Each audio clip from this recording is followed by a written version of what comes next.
Hello everyone. तो ये video सिर्फ उन बच्चों के लिए है जो अपने आप को इस वक्त बहुत बेबस फील कर रहे हैं, बहुत नीचे फील कर रहे हैं और किसी तरह से चाहते हैं सिर्फ 600 प्लस उनका स्कोर आ जाए किसी तरह से लास्ट के 3 मंथ में स्टडी करके। किस तरह से पढ़ना है, कौन कौन से चैप्टर में तुम्हें पहले प्रायोरिटी रखनी है, वो मैं इस वीडियो में डिस्कस करूँगा। और अगर तुम्हारा स्कोर कंसिस्टेंटली 650 प्लस से ऊपर आ रहा है तो तुम्हारे लिए वीडियो नहीं है। सब्जेक्ट वाइज बात करूँगा और बिल्कुल क्लैरिटी दे दूंगा आपको कि किस तरह से क्या चीज़ें करनी है, क्या प्रायोरिटी होनी चाहिए तुम्हारी पहले इस वक्त और क्या नहीं करना है तुम्हें बिल्कुल भी। एंड होप अलाइव रखना अपनी, ये सबसे बड़ी चीज़ है। I know.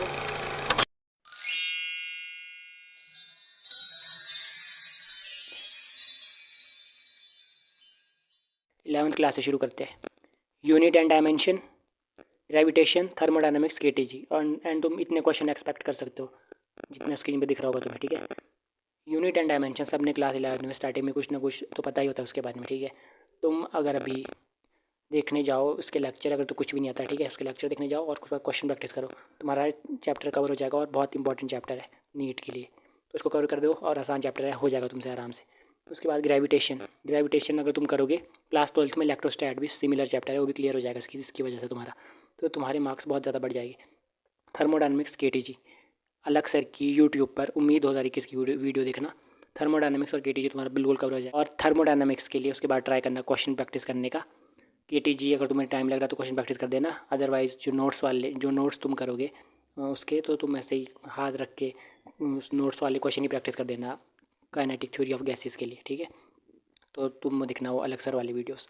और ग्रेविटेशन में भी अलग सर वाली वीडियो देखना तो वो देख सकते हो, या फिर जहाँ से तुमने देखना है उस पर क्वेश्चन प्रैक्टिस कर देना। मतलब ये चैप्टर इस तरह से कंप्लीट होने चाहिए कि कोई भी क्वेश्चन गलत ना हो। सीरियसली मैं जितने भी चैप्टर तुम्हें बताने वाला हूँ एक भी क्वेश्चन गलत नहीं होनी चाहिए इनमें से। और थर्मोडायनेमिक्स और केटीजी ने बता दिया तुम्हें कैसे कवर करना है। बाकी ग्रेविटेशन, यूनिट एंड डायमेंशन जहाँ से कोई कवर करना करो, पर अच्छे से कवर होना चाहिए, ठीक है। और उसके बाद चलते हैं हम क्लास 12th में। क्लास 12th में हम स्टार्ट करके अगेन सबको पता है मॉडर्न फिजिक्स से स्टार्ट होगा। मॉडर्न फिजिक्स आसान है बहुत ज़्यादा और क्वेश्चन की प्रायोरिटी, क्वेश्चन भी बहुत ज़्यादा आते हैं मॉडर्न फिजिक्स से। तो पहले ये, और दूसरी चीज़ सेमीकंडक्टर। सेमीकंडक्टर बहुत इंपॉर्टेंट है और आसान चैप्टर है, देखोगे हो जाएगा, क्वेश्चन प्रैक्टिस करोगे। ऑप्टिक्स, इलेक्ट्रोस्टैट, इलेक्ट्रोस्टैट में बताया ग्रेविटेशन करोगे तो उससे मिलता जुलता है, और बाकी थोड़ा एक्स्ट्रा एफर्ट तो मानना ही पड़ेगा उसके लिए, ठीक है। उसके बाद जो क्लास 12th के आसान आसान चैप्टर है जिनका तुम वन शॉट देख सकते हो डेफिनेटली। EMW देखना, EMW वन शॉट देखोगे तो पूरा कवर हो जाएगा, थोड़ी बहुत क्वेश्चन प्रैक्टिस कर लेना उसके लिए। EMW मतलब इलेक्ट्रोमैग्नेटिक वेव। उसके बाद मैग्नेटिज्म एंड मैटर, उसमें भी जो मुश्किल पार्ट था वो डिलीट हो चुका था, तो आसान पार्ट बचा है, तो हो सकता है उससे बहुत आसान क्वेश्चन आ जाए, तो उसको कर दो फटाफट, क्वेश्चन नहीं छूटना चाहिए उसमें से। और उसके बाद AC हो गया अपना, अल्टरनेटिंग करंट वाला चैप्टर, वो भी आसान है। अगर तुम मतलब है तो कॉन्सेप्चुअल, अगर तुमने कॉन्सेप्ट समझ लिया आसानी से तो हो जाएगा, ठीक है। और क्या बचा अपना इलेक्ट्रोमैग्नेटिक इंडक्शन, ये भी छोटा सा चैप्टर है, ये भी कंप्लीट हो जाएगा। तो तुम अब देखो इन चैप्टर्स को कर लिया तो 100 प्लस मार्क्स तो तुम्हारे ऐसे ही आ गए, 100 प्लस मार्क्स आ गए तुम्हारे ऐसे ही। और उसके बाद ऐसा तो है नहीं कि तुम जीरो पे हो बिल्कुल, कुछ तो तुम्हारे आता ही होगा ना। बाकी जितने चैप्टर बचे तुम्हें लगता है कि ये भी मैं साथ में कवर कर लूँगा, अरे वाह ये तुमको पहले से आता थोड़ा बहुत, और उसकी मैं जम के प्रैक्टिस करता हूँ, ये भी हो जाएगा। तो ऐसे तुम्हारा स्कोर 120 तक भी आ सकता है अगर तुम्हें कुछ भी नहीं आता, मैं तब भी बात करूँ। और कुछ चैप्टर हो गए बिखरे हुए तुम्हारे कि क्या करें यार, करे कि नहीं करे, उनको भी कर दो, तुम्हारा स्कोर अल्टीमेटली बहुत अच्छा आएगा। और बाकी सब चैप्टर्स के फार्मूले एटलीस्ट कर लेना, जितने भी चैप्टर बाकी बच्चे सबके फार्मूले कर देना ऊपर ऊपर से। और फार्मूले किसी के भी चैप्टर के नहीं छोड़ने, रिवाइज करते रहना डेली फार्मूलों को, ठीक है। तो तुम्हारा स्कोर डेफिनेटली, तो फिजिक्स में देखो 100 प्लस हो गया, 100 120 तक तुम्हारा, अगर सब कुछ चीज़ें तुमने कंपाइल कर ली तो आ जाएगा स्कोर। क्योंकि नीट में ज़्यादा मुश्किल क्वेश्चन नहीं आने वाले चाहे जितना भी पेपर आ जाए, क्योंकि उन्हें पता है कि टाइम लिमिटेड है। इस बार तो वैसे भी टाइम कम हो चुका है, तो तुम्हारा स्कोर बहुत अच्छा आ जाएगा अगर तुम इस तरह से फॉलो करोगे चीज़ों को। और ये फॉलो करना भी बहुत मुश्किल होगा, डेफिनेटली आसान होता तो सब कर देते हैं, मुश्किल है इसलिए तुम्हें करना पड़ेगा, ठीक है। बाकी बीच बीच में मैं ट्राई करूँगा वीडियोस डालने की, जैसे केमिकल बॉन्डिंग में कुछ ट्रिक्स, कोऑर्डिनेशन कंपाउंड्स के कुछ NCERT की लाइंस, तो ऐसी ऐसी चीज़ें मैं डालने की कोशिश करूँगा जो बहुत रिक्वेस्ट आ रही थी मुझे बहुत ज़्यादा, तो मैंने बना दी वीडियो कि 600 प्लस ही लाने हैं सिर्फ स्कोर। तो ये तुम्हारे लिए था, बाकी जिसको कम लाने तो अपने हिसाब से देख लेना, मैनेज कर लेना चीज़ों को। बाकी तुम्हें शेड्यूल खुद बनाना पड़ेगा, तुम अपने चैप्टर्स की लिस्ट बनाओ कि ये चैप्टर मेरे वीक है तो उसको मैंने स्ट्रॉन्ग करना है, और थोड़े बहुत देखे हुए हैं तो इसको मैं अच्छे से प्रैक्टिस करूँगा तो हो जाएगा, ठीक है। तो इस तरह से तुम्हें आगे बढ़ना है। 60 60 60 फिजिकल, इनऑर्गेनिक, ऑर्गेनिक, 180 मार्क्स का टोटल पेपर होगा।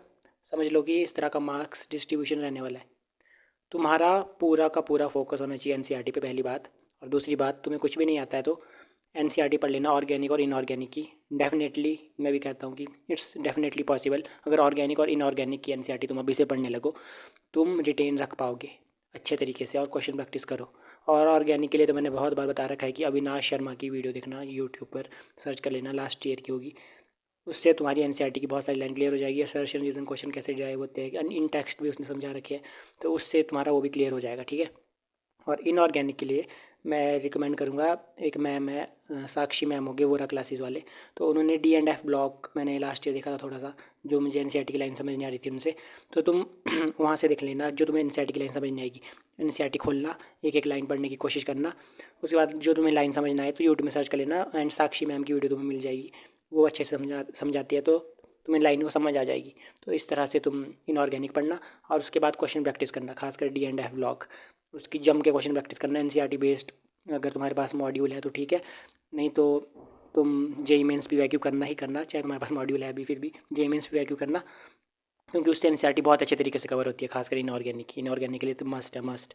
ऑर्गेनिक के लिए भी ट्राई करना जेई मेंस PYQ, खासकर जो अभी लास्ट ईयर वाली शिफ्ट थी, जो अभी भी शिफ्ट होगी जेई मेंस के पेपर जो होंगे, वो भी ट्राई करना ज़रूर। उसमें से भी क्वेश्चन कई बार नीट में रिपीट हो जाते हैं। फिजिकल केमिस्ट्री में क्लास 12 की एनसीईआरटी पे पूरा फोकस करना। देखो, तुमने अगर इनऑर्गेनिक ठीक से कर ली, ऑर्गेनिक ठीक से कर ली, 120 मार्क्स है, और एनसीईआरटी के राउंड ही पेपर आएगा, पूरा का पूरा एनसीईआरटी से ही पेपर आएगा।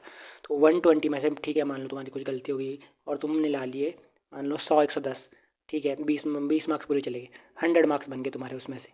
और फिजिकल केमिस्ट्री में ठीक है, क्लास 12 की एनसीईआरटी पे पूरा फोकस करो। क्लास 12 की फिजिकल केमिस्ट्री के चैप्टर बहुत इंपॉर्टेंट है, उनको ठीक से कर जाओ, छोड़ना नहीं है। इलेक्ट्रोकेमिस्ट्री, केमिकल काइनेटिक्स, वो वाले चैप्टर सॉल्यूशन ढंग से करो, तो तुम्हारा वो उससे स्कोर इंप्रूव हो सकता है। और इक्विलिब्रियम करना इज़ मस्ट। कॉन्सेप्ट देख लो, अलग पांडे सर की वीडियो देख सकते हो पुरानी, या फिर ऋतिक सर, पंकज सर, जिसकी भी देखनी है तुम्हें, उसको क्लियर कर दो इक्विलिब्रियम को। रिडॉक्स चैप्टर है क्लास 11th में, तो वो ऐसा चैप्टर है कि उतनी वेस्टेज नहीं है उस चैप्टर की, ठीक है। तो तुम क्या कर सकते हो कि उस चैप्टर के लिए वन शॉट देखो, और क्वेश्चन प्रैक्टिस अगर तुम्हें टाइम मिले तो कर लेना, नहीं तो उसका बस वन शॉट देखो, तुम्हारे क्वेश्चन वहीं से कवर हो जाएंगे। बेसिकली ऑक्सीडेशन स्टेट वाला और रिएक्शन डिस्प्रोपोर्शनेशन कौन सा है, उससे क्वेश्चन आ सकता है वहाँ पर, ऑक्सीडेशन स्टेट चेंज वाला क्वेश्चन आ सकता है। तो तुम वन शॉट देखना, तो उससे कवर हो जाएगा। टाइम मिला तो क्वेश्चन प्रैक्टिस भी कर लेनी थोड़ी थोड़ी बहुत। तो रिडॉक्स चैप्टर से कम्प्लीट हो जाएगा। एटॉमिक स्ट्रक्चर की एनसीईआरटी पढ़नी है तुम्हें, और उसके बाद भी कुछ क्वेश्चन प्रैक्टिस कर देना, 100 150 तक क्वेश्चन प्रैक्टिस कर देना, बस इतना ही करना है। बस ऐसा मत करना कि एक ही चैप्टर में लग गए सुबह से शाम तक और उसी की प्रैक्टिस चल रही है, नहीं। तो इस तरह से तुम्हारे फिजिकल में भी, अगर तुम देखो, अगर थर्मोडायनामिक्स में टाइम मिल रहा है तो कर लेना। वैसे तो जैसे कोई कोई बच्चा ऐसे हो गया जिसका कुछ चैप्टर वीक है, और कुछ चैप्टर हो गए, कुछ कुछ हो गए, बाकी कुछ कुछ छूट रहे हैं, ऐसा लग रहा है कि ज़ीरो पे है फिर भी, तो वो ट्राई करना कि हो जाएगा ख़त्म, क्योंकि थर्मोडायनामिक्स अगर तुम करने लगो तो हो सकता है ख़त्म। तो थर्मोडायनामिक्स या इक्विलिब्रियम में से देख लेना। अगर तुम्हें ऐसा लगता है कि इक्विलिब्रियम बिल्कुल भी समझ नहीं आता, कुछ कुछ पता नहीं चल रहा है, क्या देखूँ मैं, कितना लेक्चर देखूँ, तो छोड़ दो, ठीक है। तुम्हें 600+ लाना है ना सिर्फ, तो ठीक है, उसको छोड़ दो, बाकी चीज़ों पर फोकस करो। और लेकिन बाद में तुम्हें अपना बेस्ट देना है, एफर्ट। अगर तुम्हें लगेगा कि टाइम बच रहा है इसके लिए, तो मैं इसको भी कंप्लीट कर देता हूँ। तो इस तरह से करना है कंप्लीट। वैसे मैं बिल्कुल भी रिकमेंड नहीं करने वाला कि छोड़ना है कुछ तुम्हें, क्योंकि जिस हिसाब से कट ऑफ जा रही है, लेकिन अगर तुम्हें सिर्फ 600+ ही स्कोर करना है और तुम्हें भी कुछ नहीं आता है, तो मैं उसके लिए बता रहा हूँ। तो इस तरह से तुम्हें केमिस्ट्री टैकल करना है। तो तुम्हारे 100 हुए थे हमारे इनऑर्गेनिक और ऑर्गेनिक मिला के, और फिजिकल में 60 में से मान लो तुमने 1 2 चैप्टर छोड़ दिए, और बाकी एनसीईआरटी ठीक से की, जो मैंने चैप्टर बताया उनकी, और अच्छे से थोड़ी बहुत क्वेश्चन प्रैक्टिस मैनेज कर लिया तुमने इस तरह से, तो 140 तक स्कोर लाना इस फिर भी लाना ही पड़ेगा तुम्हें 140 तक स्कोर, ठीक है। अब वहीं किसी ने 550+ स्कोर करना होगा तो देख लो फिर तुम। और फिजिकल केमिस्ट्री को थोड़ा सा मतलब तुम्हें लगता है कि इक्विलिब्रियम थर्मोडायनामिक्स बिल्कुल सर के ऊपर से जा रहा है, छोड़ सकते हो तो उसको भी, पर बाकी चैप्टर बिल्कुल ठीक से होने चाहिए तब। तो ये 600+ वालों के लिए। अब आती है अपन बायोलॉजी पे। बायोलॉजी ऐसा चीज़ है, ठीक है, ज़ीरो पे हो तुम, कुछ भी नहीं आता है।